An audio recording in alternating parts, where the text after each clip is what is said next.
வெள்ளி விளக்க வந்து வாரம் வாரம் போட்டு தேய் தேய்ன்னு தேய்ச்சு தள்ளிடுவாங்க. தொடச்செல்லாம் வேற வைப்பாங்க.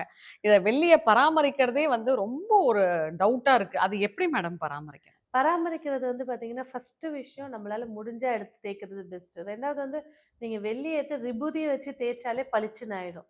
ஒரு சிலர் என்ன செய்வாங்க, எங்களால தேய்க்கவே முடியல என்ன நல்லா சுத்தமா தொடச்சிருங்க. எண்ணெய் இருக்குமே!